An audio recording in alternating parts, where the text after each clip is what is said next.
सोलापूर शहरातील जिल्हा परिषदेच्या पूनम गेटसमोर वंचित बहुजन आघाडीच्या कार्यकर्त्यांनी केंद्र सरकारच्या धोरणांविरोधात जोरदार निषेध आंदोलन केले. या आंदोलनादरम्यान पंतप्रधान नरेंद्र मोदी यांच्या प्रतिकात्मक पुतळ्याला जोडे घालण्यात आले. त्यावेळी कार्यकर्ते आणि पोलिसांमध्ये झटापट झाली, ज्यामुळे परिसरात तणाव निर्माण झाला. पुतळ्याला जोडे घालण्याच्या प्रयत्नादरम्यान पोलिसांनी हस्तक्षेप केला, ज्यामुळे दोन्ही बाजूंच्या कार्यकर्त्यांमध्ये झटापट झाली. आज या ठिकाणी वंचित बहुजन जिल्ह्याच्या वतीने हे आंदोलन करण्याचं मुख्य कारण म्हणजे आज मोदी हे कुणाच्या दबावाखाली काम करत आहेत का, हा मुख्य प्रश्न या ठिकाणी वंचित बहुजन आघाडी आणि श्रद्धेय बाळासाहेब आंबेडकरांच्या वतीने विचारला गेलाय. शेतकरी विरोधी करार करण्याला भाग कोण पाडलं?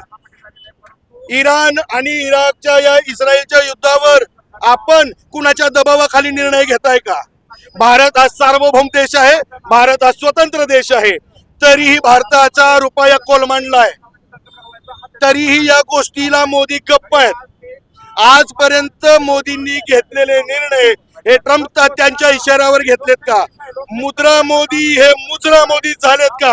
हा जो सवाल श्रद्धेय बाळासाहेब आंबेडकरांनी केलाय त्याला ते उत्तर द्यायला अक्षम ठरलेले आहेत.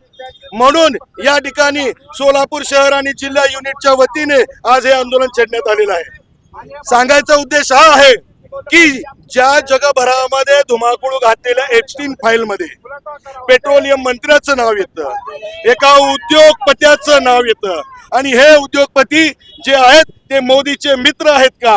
हे कुणाच्या सांगण्यावरून एप्स्टीनला भेटायला, जेफ्री एप्स्टीनला भेटायला गेले होते, हा खुलासा देखील झाला पाहिजे. त्यांची सीबीआय चौकशी झाली पाहिजे. आणि त्यांना एक महत्वाची गोष्ट आहे, ज्या ज्या लोकांची नावं आजपर्यंत एप्स्टीन फाईल मध्ये आले, एप्स्टीन फाईल काय आहे मला सांगायचं आहे, आवर्जून या गोष्टीचा खुलासा करायचा आहे.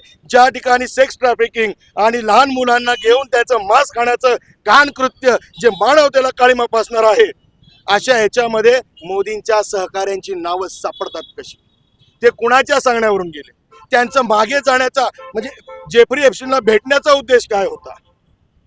या सगळ्याचा खुलासा झाला पाहिजे. माझी पत्रकार बांधवांना विनंती आहे, जे श्रद्धेय बाळासाहेब आंबेडकरांनी 23 तारखेला RSSच्या कार्यालयावर मोर्चा काढलाय, तिथे तुम्हाला अजून सगळी उत्तर खुलासा होतील. बाळासाहेबांनी सांगितलंय की 2 महिन्यात अवघ्या त्यांच्या एक एप्स्टीन फाईल मधल्या रील बाहेर निघतील, फोटोज बाहेर निघतील. यासाठी हे आंदोलन होतं. आता मुद्रा मोदी हा मुद्रा मोदी नाही राहिला, तर तो मुजरा मोदी झालाय, हे आम्हाला ठणकावून आणि ठामपणे सांगायचं होतं. त्यामुळे सोलापूर शहर आणि जिल्ह्याच्या वतीने हे मुजरा मोदी करायचा प्रयत्न आणि आंदोलन या ठिकाणी आम्ही संघटनेच्या वतीने. बंधुप्रेम न्यूज चॅनलला लाईक, सबस्क्राईब व बेल आयकॉन दाबायला विसरू नका. धन्यवाद.